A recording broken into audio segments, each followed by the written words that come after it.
You know, niggas gotta get their priorities together. Got their mind on the wrong things, spending their money in the wrong way. Trapaholics, real trap shit. Say you need that car with the rims and a trunk, just like Jim. It's more than life. Yeah. I'm telling you. Talk to him. Say you need that LV bag with the belt and the hat. That's all you got though. It's more than life. Yeah. Talk to him. Real. Say you wanna turn up at the club, buy some bottles and press them guns. It's more than life. Fucking everybody. Yeah. Damn, son, where'd you find this? Good evening, everyone, and welcome to Saints and Appetizers podcast. And who dat? And I'm Ethan. And man, there is a lot of stuff to get into this evening. And man, I barely even know where to start with the amount of subjects to get into this evening. So let's get into it right now. So can I get a menu? And the first thing I want to get into is definitely the thing that probably got most Saints fans heated on Monday, and that is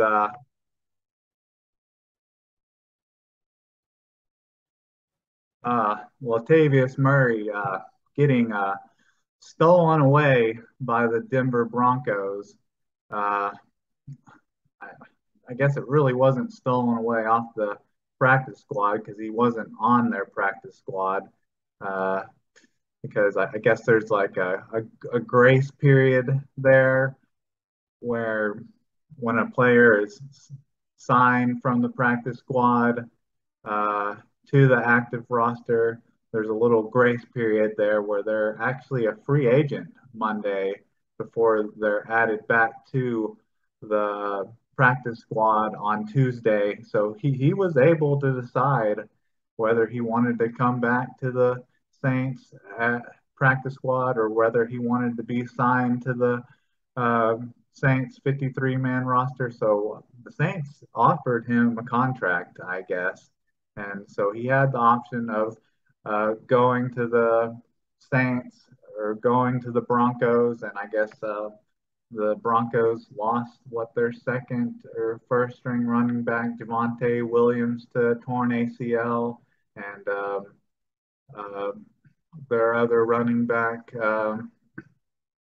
has a fumbling problem. So there's a very good chance that if their other starter continues to have that issue, Melvin Gordon, if he continues to have his fumbling problem, which he's pretty much had that fumbling problem his entire career, which I imagine he probably at some point will fumble again, that Latavius Murray, who was just a free agent with probably by the end of this career, if he was still sitting home, that would probably be it for him. If like I said, if Melvin Gordon continues to fumble, Latavius Murray will probably be the starter in Denver. So I don't really blame Latavius Murray for choosing the Broncos over the Saints, but I can understand a lot of people's frustration after the game that Murray had, but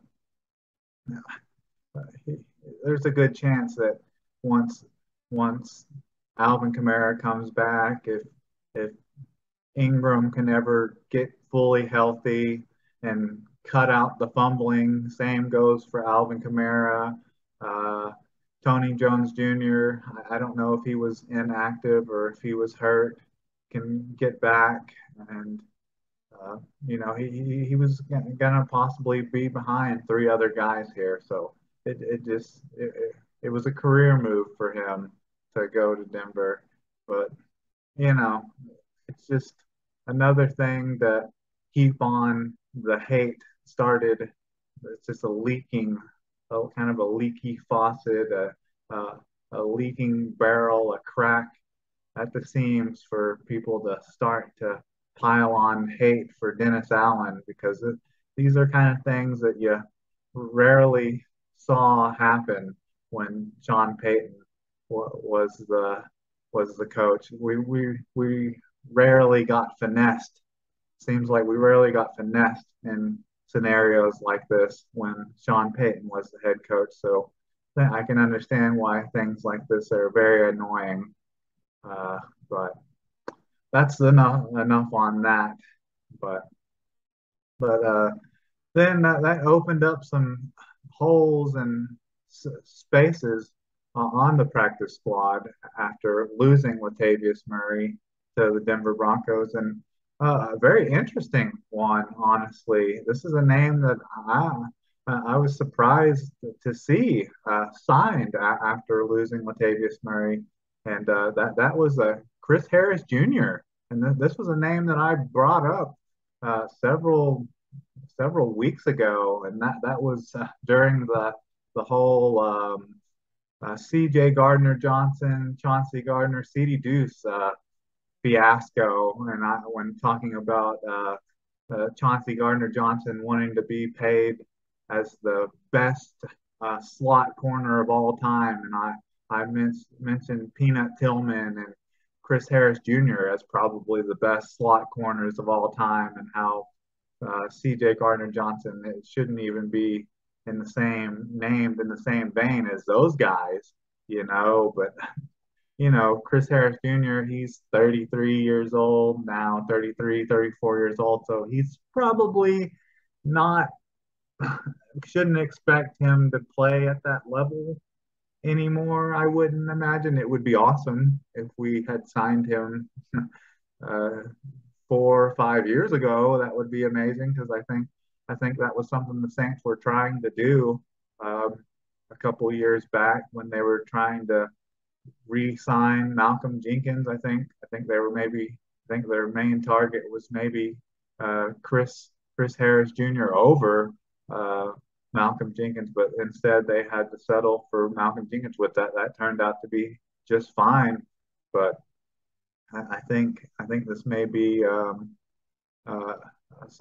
signing that maybe is to fill in for some injuries in the secondary, maybe a fill in for the slot for maybe Allante Taylor, or just other injuries in the secondary. But it's a very interesting signing. It would be very interesting to see if he has anything left, and it's just to fill a spot for now on the practice squad. But that's just funny. It's a funny name that pops up after mentioning him during the whole C.J. Gardner Johnson fiasco. And this is, and if nothing else, he reconnects with his Super Bowl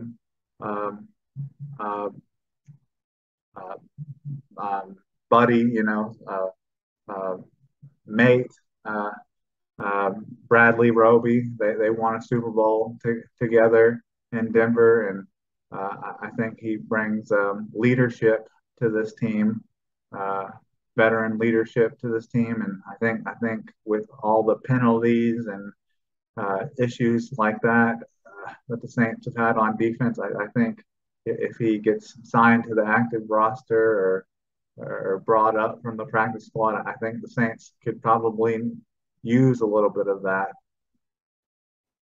So, and that's some good news that came out as well. Speaking of Allante Taylor, it came out here that that with his knee injury that he had a while back and him going on IR, that it's come out that it's just a MCL strain, not a tear, not an ACL tear, not a partial tear, not a rupture or anything like that.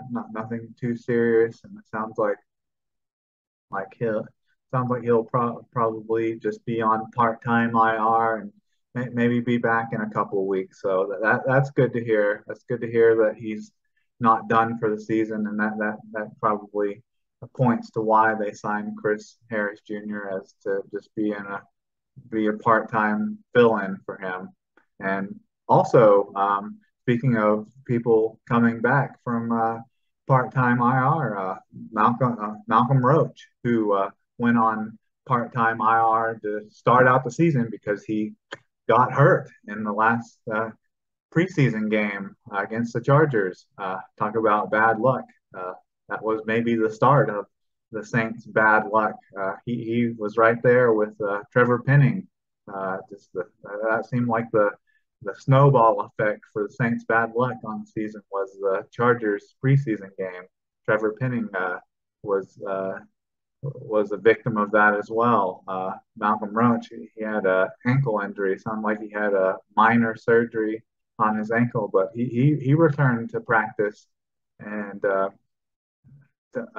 on Wednesday, and looks like he could possibly return this week against Seattle. But it looks like the Saints have about 21 days to activate him from IR or activate him to a regular season game. So that's good news because he looked really good during the preseason, and he's part of. Before that, it looked like he was going to be a starter of the regular rotation between David Onyemata and Shy Tuttle, and so that would be a great addition to the starting defense. To add more interior pressure because honestly, David Onyemata hasn't looked really great. It'd be fair to say that Shy Tuttle has honestly looked better than him, at least in stopping the run. So that's just some positive injury news for IR returnees and possible returnees. And then this is just some interesting news, wide receiver news, possibly some Odell Beckham watch. It's heard some recent back and forth from him being in different buildings. We saw him in week 2. He was actually at the Saints Buccaneers game, and from things that we've heard here recently, what was he there for the Saints or was he there for the Buccaneers? And then last week he was actually in the Giants locker room, hanging out there, hanging around there. Would he re-sign with them? I mean, they're having a pretty good season. They're 3-1, and then just recently, a tweet came out from Von Miller saying that he's talking with taking visits, possibly going to take a visit with the Bills. Von Miller says that he talks with Odell every day, and that he plans on taking visits with the Buffalo Bills, the Saints, and the Tampa Bay Buccaneers. So could Odell Beckham sign with the Saints? And that leads to this, that Michael Thomas is still dealing with his toe injury. And Dennis Allen said there's really no new news about the toe injury, but he's still just trying to rehab it. So, I guess that was just 2 weeks ago that they said it was just minor, kind of like Jarvis Landry's ankle injury was just minor, but Jarvis Landry played last week, but Michael Thomas, kind of like his ankle injury last year, wasn't supposed to be too serious, but next thing you know, was going to try to just rehab it instead of have surgery right away, but now it's just, once again, he's just trying to rehab it. So before we know, who knows? It'll be like Marcus Davenport's pinky finger. He'll be having it cut off before we know it. So who knows? Maybe before we know it, Michael Thomas will be going on season-ending IR, and Saints will be signing Odell Beckham Jr. Who knows? But from all accounts, it doesn't look like Odell Beckham Jr. will be ready until November. So I don't know. Maybe there's some Odell Beckham Jr. watch out there. So let's look at the entire injury report because it's a long one here. So just for the fully, I guess we'll start with just the did not participate one here. So I guess Jameis Winston, he's still dealing with his back and ankle injury.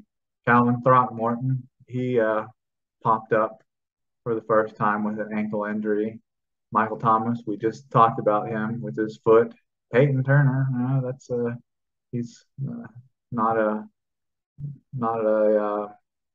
no surprise, not unfamiliar with the injury report. So he's on there with a chest, and then PJ Williams on there with a quad. So those are all that did not participate. And then it's a limited participation.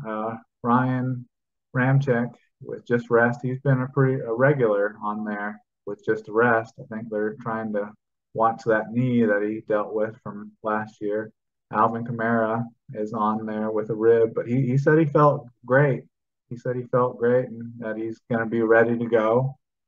Andres Pete still listed as a concussion, but he was on there last week for concussion and limited participation, and then went all the way back to did not participate, and then he was out, but now he's on there again for limited participation, but still concussion. And then Marcus May is on there still with ribs for limited participation, and Jarvis Landry still limited participation with ankle, and Taysom Hill with ribs, limited participation. And if I was to guess, I would say majority of those people, players that are on there for limited participation, I would say a lot of that's just rest. And if they are on there for limited participation throughout the whole week, I would say they would probably play. But it's not a good sign for most of those players that are on there for did not participate. But that's nothing new for this season for the injury report. Nothing new really. A long list like always. And then this is kind of one of the main bright spots for the season, and this is Chris Olave still continuing to have a great season, and it seems like other people are starting to notice. And this is from NFL Network.